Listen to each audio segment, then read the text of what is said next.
우크라이나 전쟁과 이제 페르시아만에서 벌어지는 전쟁은 기존의 교전 규칙을 산산이 부숴버렸습니다. 이러한 분쟁의 모든 당사자들은 전선뿐만 아니라 그 뒤 먼 곳까지 장거리 타격을 위해 드론을 엄청나게 활용하고 있습니다. 전 세계 국가들이 가장 치명적이고 대량 생산이 가능하며 비용 효율적인 공격 드론을 개발하기 위해 총력을 다해 경쟁하면서 대규모 군비 경쟁이 벌어졌습니다. 동시에 이에 못지않게 중요한 군비 경쟁이 함께 등장했습니다. 바로 드론 대응 기술입니다. CUAS 솔루션이라고도 불리는 드론 대응 노력은 저렴한 휴대용 그물총부터 수억 달러가 드는 첨단 미사일 시스템까지 다양하게 존재합니다. 하지만 이제 스웨덴의 대기업 사브가 실전에서 입증된 독특한 개념을 내놓았고, 이로 인해 나토의 전체적인 대드론전 접근 방식이 바뀔 수도 있습니다. 로키입니다. 이제 로키 시스템이 무엇이며 이 개념이 어떻게 혁신적인지, 그리고 드론 전쟁을 어떻게 영구적으로 변화시킬 수 있는지 자세히 알아보겠습니다. 이제 CUAS는 거대한 산업이 되었습니다. 2025년 중후반에 유럽 영공에 드론 침입이 잇따르면서 유럽 대부분이 드론 군집의 폭격에 얼마나 준비가 안 되어 있었는지가 드러났습니다.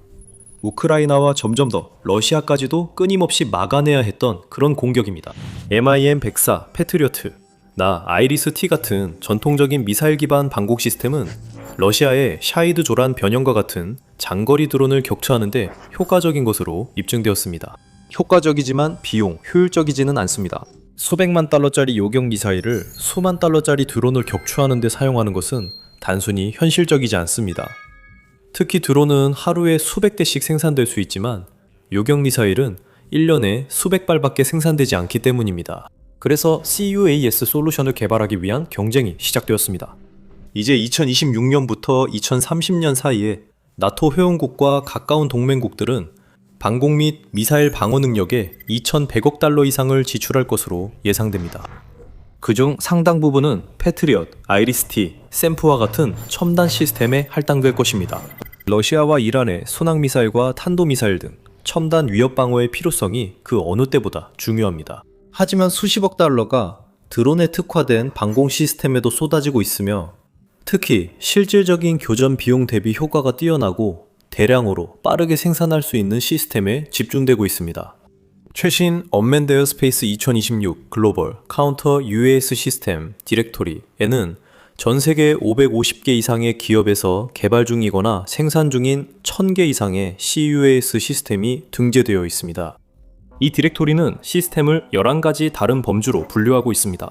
내건과 같은 드론 포획 시스템, 무인 지상 차량, 탐지 시스템, 지향성 에너지 무기 시스템, 전자전 대응 장비, ECM, 총기, 통합 시스템, 유격 드론, 미사일, 탄약, 그리고 소프트웨어를 포함한 기타 시스템 등이 있습니다. 하지만 나열된 대부분의 시스템과 달리 이들은 놓기를 하나의 범주로 딱 맞게 분류하는데 어려움을 겪을 수 있습니다.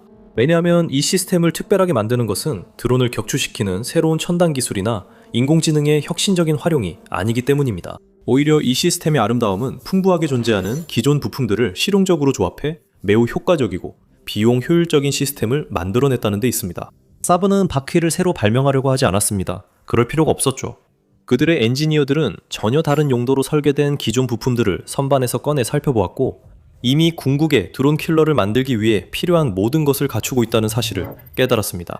이 결정은 전 세계 CUAS 설계자들에게 왜 우리는 저렇게 못하지? 또는 나도 저거 줘! 라는 반응을 불러일으켰습니다. 이제 시급한 군사 문제에 대해 실용적이고 혁신적인 해결책을 내놓은 것이 사브라는 사실은 글로벌 군산 복합체를 오래 지켜본 이들에게는 전혀 놀라운 일이 아닙니다. 그들은 수십 년간 이런 일을 해왔죠. 스벤스카 에어로플란, 앞티에볼라게트, 즉 스웨덴 항공기 회사의 약자인 사브는 1937년에 설립되었습니다. 이후 사브는 스웨덴에서 지배적인 방위산업 기업이 되었고 시가총액은 350억 달러를 넘었습니다. 규모, 기술 혁신, 그리고 전략적 중요성 면에서 사브는 단연코 스웨덴에서 가장 중요한 기업입니다. 수년 동안 사브는 품질, 실용성, 신뢰성으로 전 세계적으로 널리 수요가 있는 다양한 무기들을 꾸준히 공급해왔습니다. 가장 주목할 만한 무기로는 상징적인 JAS-39 그리펜 전투기, AT-4 대전차 무기, RBS-15 대한미사일, 더블 이글 기뢰 제거, 해군 드론, 칼 구스타프 M4 무반동총, 트랙파이어 원격 무기, 스테이션, 그리고 지라프 레이더 시스템이 있습니다. 그리고 그 목록의 마지막 두 항목이 이제 새로운 로키 시스템에서 결합되고 있습니다. 로키는 2025년 2월에 처음 공개되었으며 스웨덴 공군, 스웨덴 국방물자청, 사브, 그리고 다른 파트너들의 협력의 결실입니다. 이 시스템은 기존 기술들을 결합하여 레고처럼 다양한 구성으로 조립할 수 있는 모듈식 시스템입니다. 이 시스템은 사브의 지라프 1렉스 이동식 레이더와 트랙파이어 원격 무기 스테이션을 통합하여 중기관총과 중형 기관총으로 무장하고 전자전 구성 요소도 함께 탑재하고 있습니다. 즉, 이 시스템은 물리적 표적과 전자기 스펙트럼 내의 신호 모두를 추적할 수 있어 조기 탐지와 다양한 무력화 옵션을 제공합니다. 모듈식 설계 덕분에 예를 들어 지향성 에너지 무기와 같은 다른 장비들도 앞으로 비교적 간단하게 추가할 수 있습니다. 이에 대해서는 조금 뒤에 더 설명드리겠습니다. 하지만 현재로서는 이 시스템에 알려진 구성 요소들이 모두 나토 회원국과 그 외 국가들에서 널리 사용되고 있어 상호 운용상의 문제를 줄이고 운용자 교육에 필요한 학습 기간도 최소화하고 있습니다. 예를 들어 레이더를 보시죠. 지라프 레이더 시리즈는 1970년대에 개발이 시작되어 첫 번째 시스템이 1977년에 인도되었습니다. 이 레이더들은 원래 RBS-70 지대공 미사일과 함께 개발되었습니다. 초기 지라프 레이더는 기계식 ED, 3D, 펄스 도플러 시스템으로 GH 밴드에서 작동하며 복잡한 환경에서 저공비행 항공기를 탐지하도록 설계되었습니다. 시간이 지나면서 이 계열은 첨단 디지털 시스템으로 발전했고 결국 지라프 에자일 멀티빔으로 완성되었습니다. AMB는 3D 수동 전자주사 배열, 피자 레이더로 육상과 해상 모두에서 널리 수출 및 사용되고 있습니다. 해상에서는 C-지라프라는 이름으로 운용되고 있습니다. 하지만 진정한 도약은 2014년 5월 사브가 로키에 사용된 변형 모델인 지라프 1X를 공개하면서 이루어졌습니다. 아마도 새롭게 부상하는 드론 전쟁 분야를 염두에 둔 듯 이 소형 X밴드 능동 전자주사 배열 AESA 레이더는 기동성, 신속한 배치, 다목적 능력으로의 전환을 의미했습니다. ESA 레이더는 기계적으로가 아니라 전자적으로 빔을 조향할 수 있게 해줍니다. 이는 더 빠른 스캔, 향상된 신뢰성, 그리고 동시에 여러 표적을 추적할 수 있는 능력을 의미합니다. ESA 레이더는 또한 3차원 추적을 제공하여 표적의 거리, 방위, 고도를 모두 파악할 수 있습니다. 이것은 작은 드론이나 지상 잡음에 섞여 들어오는 저고도 위협을 다룰 터센트 매우 중요합니다. 또한 첨단 신호 처리 기술을 통해 시스템은 실제 표적과 새, 지형, 기상현상을 구분할 수 있어 혼잡한 환경에서도 탐지 정확도가 향상됩니다. 그 결과 지라프 1X는 몇 초마다 전체 볼륨을 스캔하여 360도 전방위 감시를 제공합니다. 이 레이더는 카운터램 기능 외에도 드론과 같은 낮고 느리고 작은 표적까지 탐지할 수 있을 만큼 민감합니다. 즉 로켓, 포병, 박격포를 감지하고 경고하는 기능입니다. 육상형은 약 47마일의 사거리를 가지고 있고 해상형은 약 61마일의 사거리를 가지고 있습니다. 최근에는 2023년에 지라프 1X 배치 세트가 추가되어 운송성과 준비 태세가 향상되었습니다. 그리고 2024년에는 컴팩트 레이더 모듈이 도입되어 버튼 하나만 누르면 안테나를 하우징 안으로 접을 수 있게 되었습니다. 총 시스템 무게가 330파운드 미만이기 때문에 경량 차량이나 마스트 또는 건물 옥상에 쉽게 배치하여 동시에 공중 및 지상 감시를 제공할 수 있습니다. 이 장비는 원격 또는 현장에서 모두 운용할 수 있으며 지휘 통제 시스템이나 C2 시스템과 유연하게 통합할 수 있습니다. 즉, 이 장비는 다른 센서, 통신망, 무기 플랫폼, 그리고 의사결정 도구들과 원활하게 연동되어 통합된 군사작전을 가능하게 합니다. 이러한 모든 기능 덕분에 지라프 1X에 대한 수요가 높은 것은 놀라운 일이 아닙니다. 미국, 스웨덴, 라트비아, 영국 모두 이 시스템을 도입하고 있으며 경량 차량, 전술부대, 고정기지 또는 해군 플랫폼에 통합하여 사용하고 있습니다. 이제 이 시스템은 로키의 눈과 귀 역할도 하고 있습니다. 그건 아주 당연한 일입니다. 지라프의 특성은 로키와 같은 모듈형 이동식 CUAS 플랫폼에 완벽하게 적합합니다. 더 좋은 점은 거의 반세기 동안 다양한 버전의 지라프에 대한 국내외의 꾸준한 수요 덕분에 사브의 생산 라인은 원활하게 돌아가고 있고 재고도 충분히 확보되어 있다는 것입니다. 사브의 관점에서 보면 로키에게 지라프는 거의 기성품 솔루션과 다름없습니다. 그리고 지라프가 식별한 표적을 공격하는 무기 시스템도 거의 비슷한 이야기입니다.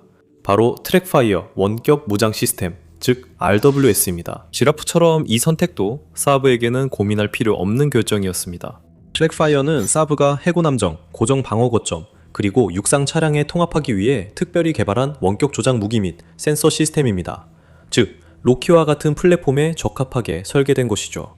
이 시스템은 2007년 런던에서 열린 DSEI 엑스포에서 공식적으로 공개되었으며 2012년 핀란드 해군에 처음으로 본격적으로 배치되어 운용되기 시작했습니다. 그 후 2017년에는 앞서 언급한 FMV와의 계약이 이루어져 트랙파이어가 국내에서 컴뱃보트 90 및 기타 해군 플랫폼에 통합되었습니다. 그중 최소 26척의 보트가 우크라이나에 인도됐습니다. 2022년 이후 스웨덴은 우크라이나에 무려 113억 달러에 달하는 21차례 직접 군사 지원 패키지를 보냈습니다. 여기에는 아처자주포, 스트리츠반 122전차, 방공 시스템, 그리고 트랙파이어 RWS와 같은 CB-90 보트 등 첨단 무기 체계의 기증이 포함되어 있었습니다. CB-90 보트 10척이 2024년 2월에 우크라이나에 인도되었고 추가로 16척이 2025년 1월에 인도되었습니다. 알고 보니 그 트랙파이어 통합은 해당 시스템의 구형 구성 중 마지막에 속하는 것들이었습니다. 새로운 구성은 우크라이나가 전쟁 중에 겪은 경험에 크게 영향을 받은 것이 분명하며 곧 공개될 예정이었습니다. 트랙파이어 RS도 DSEI 2025년 행사에서 공개되었습니다. 이 장비는 CUAS 작전을 위해 특별히 설계되었으며 로키에게 완벽하게 어울립니다. 이 장비는 고정 및 사격과 이동 중 승무원 보호에 최적화되어 있으며 360도 방위각 회전과 20도에서 플러스 55도까지의 고각 조준을 지원합니다. 사실 이 사양은 경쟁사의 원격 무기 시스템과 비교하면 그리 인상적이지 않습니다. 경쟁 시스템도 보통 360도 방위각을 지원합니다. 콩스버그 프로텍터 원격 무기 시스템과 한국 하나디펜스 해군 원격 무기 시스템의 해군형은 동일하게 마이너스 20도의 하강각을 가지고 있지만 상승각은 약간 더 높은 플러스 60도입니다. 라인메탈, RMG-30 원격 무기 시스템, RWS 변형들은 일반적으로 마이너스 15도에서 플러스 60도의 고각을 제공하지만 터키의 아셀산 스탬프 해군 원격 무기 시스템은 마이너스 15도에서 플러스 55도의 범위로 이들 모두를 능가합니다. 이런 정보는 유튜브의 어느 군사 전문 채널에서나 쉽게 찾을 수 있습니다. 하지만 저희 더 밀리터리 쇼에서는 표면적인 내용이 아니라 진짜 이야기를 깊이 파고들어 전해드립니다. 그러니까 채널을 꼭 구독하셔서 놓치는 일이 없도록 하세요. 그래서 트랙파이어는 일부 경쟁자들에 비해 약간 불리할 수도 있습니다. 하지만 가동 범위에서 아쉬운 점은 정밀도로 충분히 만회합니다. 이 장비는 진정한 안정화된 독립 조준선, 즉 줄여서 사일로스를 특징으로 합니다. 이 장비는 짐정은 만약을 공조고는 어떠모를 돕니다. 즉, 독립적으로 안정화된 센서 모듈이 무기의 촉과 분리되어 있어서 무기 반동의 영향을 받지 않는다는 뜻입니다. 이로 인해 조종자는 목표물을 향한 조준선을 끊김없이 유지할 수 있으며 그 과정에서 목표 획득 시간을 크게 줄일 수 있습니다. 트랙파이어 RS의 독특한 구성은 교전 과정에서 목표물을 지속적으로 레이저로 측정할 수 있게 해주며 3차원 목표 예측을 포함한 매우 정확하고 포괄적인 탄도 계산을 제공합니다. 하지만 진정한 가치는 아마도 이것일 것입니다. 이 시스템은 모듈식으로 설계되어 구성 가능하고 상호 운용성이 뛰어나며 점점 더 많은 플랫폼에 적용할 수 있습니다. 다른 장치들이 연결될 수 있는 두 개의 주요 유닛이 있습니다. 첫 번째는 디렉터 유닛으로 센서 모드 니유는 휴먼 머신 인터페이스 HMI와 연결되며 여기에는 사수 디스플레이, 사격 통제 패널, 조종 핸들, 그리고 비디오 트래커가 포함되어 있습니다. 실질적으로 이것이 의미하는 바는 승무원이 환경과 목표물을 강력하게 시각적으로 파악할 수 있다는 것입니다. 조작자는 위협을 식별하고 적절한 대응을 선택하며 화면에서 시선을 떼지 않고도 발사할 수 있습니다.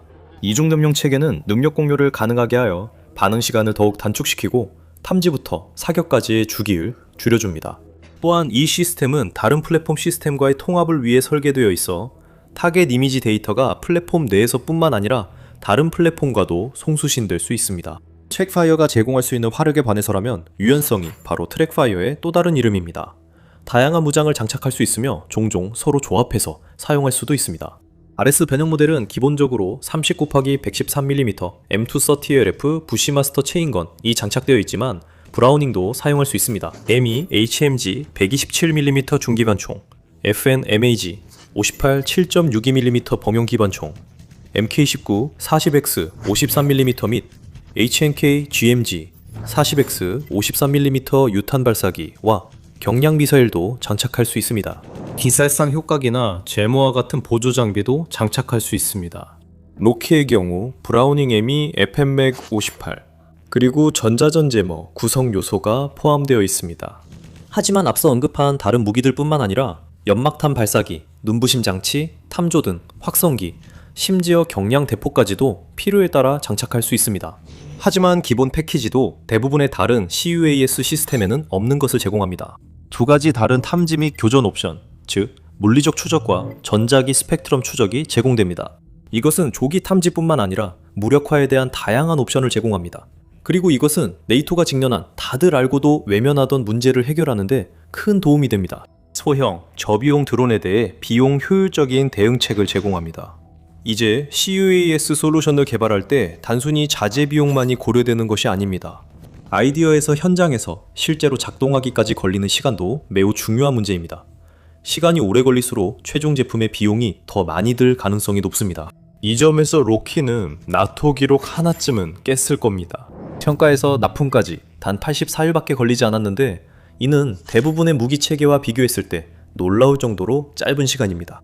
로키는 사실 스웨덴 사람들이 얼마나 빨리 새로운 CUAS 시스템을 평가하고 납품할 수 있는지 알아보기 위한 일종의 스피드런 실험으로 고안된 것이었습니다. 그리고 이 실험은 성공한 것처럼 보입니다.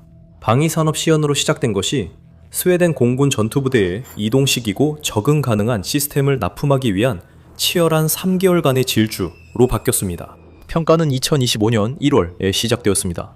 그리고 3개월도 채 되지 않아 작동하는 장치들이 현장 테스트를 위해 납품되었습니다. 그것은 정말로 현대 군사공학의 대단한 업적입니다.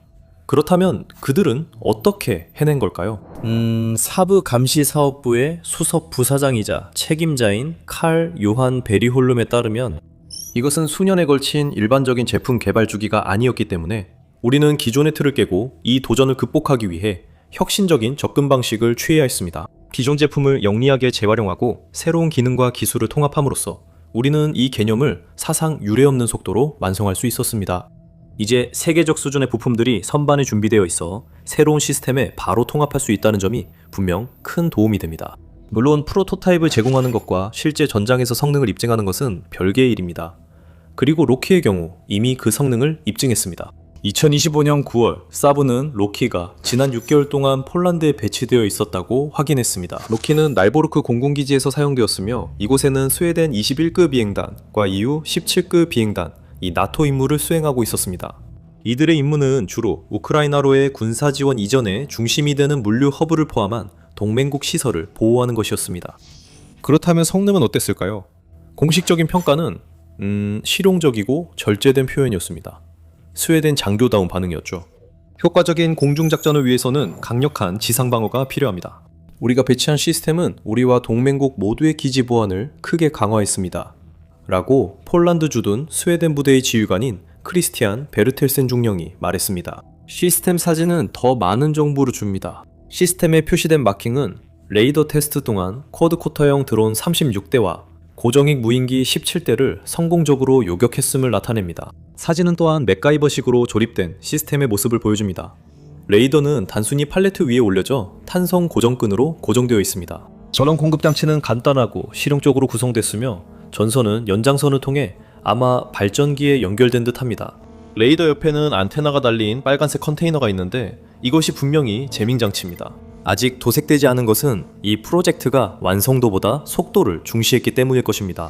한편으로는 그런 점이 사브가 로키를 전 세계 시장에 내놓을 때 몇 가지 문제를 일으킬 수도 있습니다. 이 시스템은 현재 스웨덴 21시 비행단에서 소대 단위로 훈련되고 있으며 2025년 말까지 전투부대에 완전히 통합될 예정입니다.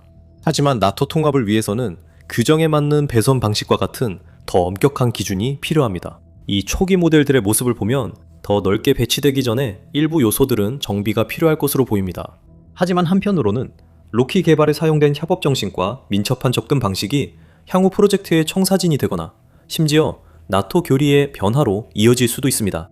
스웨덴 공군 참모총장인 유나스 빅만 소장이 말했듯이 이것은 우리가 필요한 역량을 구축하고 있으며 오늘날의 위협에 신속하게 대응하기 위해 정상적인 절차에서 벗어날 준비가 되어 있다는 점을 명확히 보여주는 사례입니다. 우리는 끊임없이 발전하고 더 강한 공군을 만들기 위해 빠르고 효과적인 해결책을 찾아야 합니다.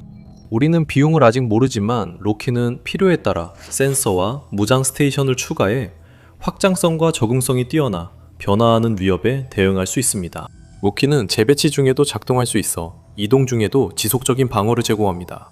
로키는 닫힌 방공망에 손쉽게 통합될 수 있으며 다른 시스템과의 확장된 통합 및 상호 운용성을 염두에 두고 설계되었습니다. 나토가 그런 평가를 내릴 수 있는 다른 시스템이 얼마나 있을까요? 이런 특징들은 앞으로 몇 년간 중요할 수 있습니다. 소박한 이란의 샤이드 드론은 전쟁 양상을 바꿔놓았고 심지어 미국조차도 이를 역설계하여 빠르게 자체 유사 모델을 만들어낼 수밖에 없었습니다. 패트리엇이나 사도와 같은 첨단 시스템만큼 들어오는 항공 위협을 탐지하고 파괴하는 데 강력한 것은 없습니다. 하지만 우크라이나가 PAC-3 미사일을 확보하면 몇 달 만에 1년 생산량을 소모할 수 있습니다. 전쟁 양상이 빠르게 변해 오랫동안 이어진 수익성 높은 방위산업 생산 주기가 더 이상 지속되지 않을 수 있습니다. 너무 비싸고 너무 느립니다. 이 새로운 패러다임에서는 로키처럼 민첩하고 창의적이며 적응력이 뛰어나고 쉽게 확장 가능한 솔루션이 승자가 될 가능성이 높습니다. 물론 저희가 새로운 소식이 있을 때마다 계속해서 알려드리겠습니다. CUAS 분야에서는 정말 매주 흥미로운 새로운 발전이 일어나고 있으니까요. 영국의 신규 CUAS 시스템 드래곤파이어 영상도 꼭 확인해보세요. 시청해주셔서 감사합니다.